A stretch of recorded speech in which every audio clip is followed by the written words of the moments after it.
अस्सलामु अलैकुम व रहमतुल्लाहि व बरकातुहु। नहमदुहु व नसल्ली व नसल्लिमु अला रसूलिहिल करीम। अम्मा बअद फ़अऊज़ु बिल्लाहि मिनश शैतानिर रजीम। बिस्मिल्लाहिर रहमानिर रहीम। क़ुल इन कुन्तुम तुहिब्बुनल्लाह फत्तबिऊनी युहब्बिबकुमुल्लाह। सदक़ल्लाहु मौलानाल अज़ीम व सदक़ रसूलुहुन नबियुल अमीनुल मतीनुल मुबीनुल करीम व नहनु अला ज़ालिका लमिनश शाहिदीन व शाकिरीन वल्हम्दुलिल्लाहि रब्बिल आलमीन। बिरादरान मिल्लत इस्लामिया, समस्त तारीफ ও প্রশংসা, যাবতীয় গুণগান, গুণকীর্তন, গুণভাজন, আরাধনা ও উপাসনা সেই মহান করুণাময় রব্বুল আলামিনের জন্য, যিনি এক এবং অদ্বিতীয়, যিনি ওয়াহদাহু লা শরীক, যিনার কোনো শরীক নেই, যিনি কোন শব্দের দ্বারা 18,000 মাখলুকাতকে সৃষ্টি করেছেন, যিনি বিনা খুঁটি খাম্বা দ্বারা এই জমিন আসমানকে টিকিয়ে রেখেছেন, যিনি আমাদেরকে এই পবিত্র মাহফিলে বসার সুযোগ করে দিয়েছেন, তিনার শুকরিয়া অর্থে সকলে মিলে এক সুরে এক বাক্যে বলি আলহামদুলিল্লাহ।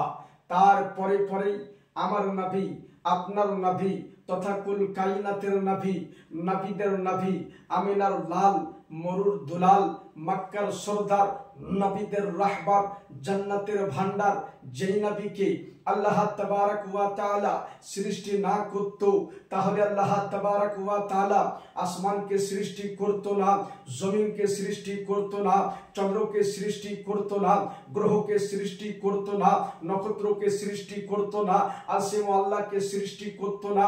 এক কথায় যদি আল্লাহ তাবারক ওয়া তাআলা নবী মুস্তাফা সাল্লাল্লাহু তাআলা আলাইহি ওয়াসাল্লামকে সৃষ্টি না করত, দুনিয়ার বুকে না পাঠাতেন, তাহলে আল্লাহ তাবারক ওয়া তাআলা কিছুই সৃষ্টি করত না। সেই নবীর প্রতি, সেই নবীর উপরে লাখো লাখো কোটি কোটি দুরূদ ও সালাম বর্ষিত হোক, প্রেরিত হোক, নাজিল হোক, অবতীর্ণ হোক। সকলে মিলে এক সুরে এক বাক্যে বলি আল্লাহুম্মা আমিন। বিরাদরে মিল্লাত ইসলামিয়া, খুতবার পরে পরেই আমি আপনাদের সম্মুখে কুরআনুল কারীম ফুরকানুল হামিদ হইতে একখানা মাশহুর ও মারুফ আয়াত তেলাওয়াত করেছি। আয়াতখানায় মহান রব্বুল আলামিন বলছেন, কুল ইন কুনতুম তুহিব্বুনাল্লাহ ফাত্তাবিউনি ইউহিব্বুকুমুল্লাহ। অর্থাৎ, হে আমার হাবিব, হে আমার মাহবুব, আপনি লোকেদেরকে বলে দিন, তোমরা যদি আমাকে পেতে চাও, আমাকে রাজি করতে চাও, আমার সঙ্গে মহাব্বত করতে চাও, তাহলে সর্বপ্রথমে আমার নবী মুস্তাফা সাল্লাল্লাহু তাআলা আলাইহি ওয়াসাল্লামের সঙ্গে মহাব্বত করো, তাকে রাজি করো, তার অনুসরণ অনুকরণ করো, তার তাবেদারি হয়ে যাও, তার গোলাম হয়ে যাও, তাকে ভালোবাসো, তারপরেই তোমরা আমাকে পাবে, নচেত তোমরা আমাকে পাবে না। বিরাদরে মিল্লাত ইসলামিয়া, আমরা এই আয়াত থেকে কি বুঝতে পারলাম? আমরা যদি আল্লাহ তাবারক ওয়া তাআলাকে পেতে চাই, আমরা যদি আল্লাহ রাব্বুল আলামিনকে রাজি করতে চাই, তাহলে সর্বপ্রথমে নবী মুস্তাফা সাল্লাল্লাহু তাআলা আলাইহি ওয়াসাল্লামকে রাজি করতে হবে। তারপরেই বিরাদার আল্লাহ তাবারক ওয়া তাআলাকে পাওয়া যাবে, নচেত আল্লাহ তাবারক ওয়া তাআলাকে পাওয়া যাবে না। বিরাদরে মিল্লাত ইসলামিয়া, আল্লাহ के प्यारे रसूल सल्लल्लाहु ताला अलैहि वसल्लम इरशाद फरमाते हैं, ला युमिनु अहदुकुम हत्ता अकुना अहब्बा इलैहि मिन वालिदिही व वलदिही वन नास अजमाइन। यानी सरकार दो आलम सल्लल्लाहु ताला अलैहि वसल्लम इरशाद फरमाते हैं कि कोई भी मोमिन कामिल नहीं हो सकता जब तक कि मुझे अपनी वालिदैन, अपने औलाद और तमाम लोगों से ज्यादा मुझे महबूब ना समझे। बोलून सुबहान अल्लाह। बिरादरे मिल्लत इस्लामिया, अपनी অতক্ষণ পর্যন্ত কামিল মুসলমান হতেই পারবেন না, পাক্কা সচ্চা মুসলমান হতেই পারবেন না, আশিক রাসূল হতেই পারবেন না, যতক্ষণ পর্যন্ত আপনি নিজের মা বাবা, আত্মীয় স্বজন, নিজের জানের চাইতে নবী মুস্তাফা সাল্লাল্লাহু তাআলা আলাইহি ওয়াসাল্লামকে বেশি না ভালোবাসবেন, বলুন সুবহানাল্লাহ। বিরাদরে মিল্লাত ইসলামিয়া, এই হাদিস থেকে আমরা কি বুঝতে পারলাম? নিজের মা বাবা আত্মীয় স্বজন নিজের জানের চাইতে নবী মুস্তাফা সাল্লাল্লাহু তাআলা আলাইহি ওয়াসাল্লামকে বেশি ভালোবাসতে হবে, তাহলে আপনি কামিল মুসলমান হতে পারবেন, পাক্কা সচ্চা মুসলমান হতে পারবেন, আশিকে রাসূল হতে পারবেন, দিওয়ানে রাসূল হতে পারবেন।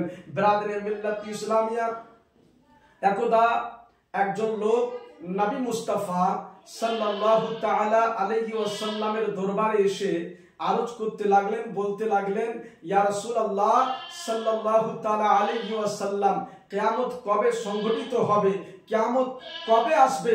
তখন নবী করিম রাউফুর রহিম সাল্লাল্লাহু তাআলা আলাইহি ওয়াসাল্লাম বলতে লাগলেন, তুমি কি কিয়ামতের পরিস্থিতি নিয়ে নিয়েছো?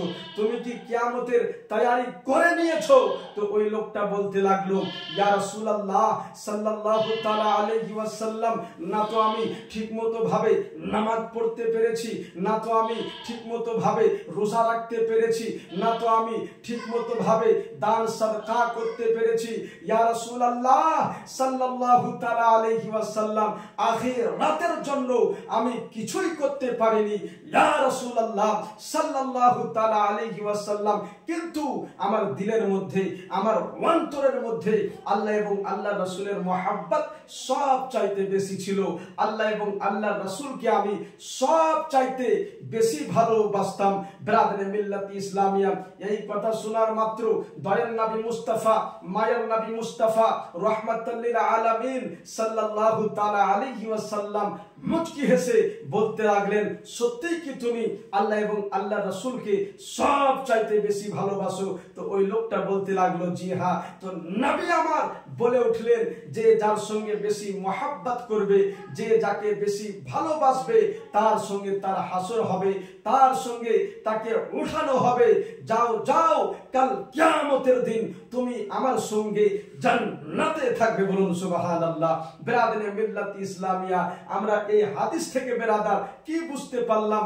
আপনি যতই নামাজ পড়েন না কেন, যতই রোজা রাখেন না কেন, যতই দান সাদকা করেন না কেন, আপনার দিলের মধ্যে, আপনার অন্তরের মধ্যে আল্লাহ এবং আল্লাহ রাসূলের যদি মহব্বত না থাকে, আল্লাহ এবং আল্লাহ রাসূলের যদি ভালোবাসা না থাকে, আপনার নামাজও কাজে আসবে না, আপনার রোজাও কাজে আসবে না, আপনার দান সাদকা কিছুই কাজে আসবে না।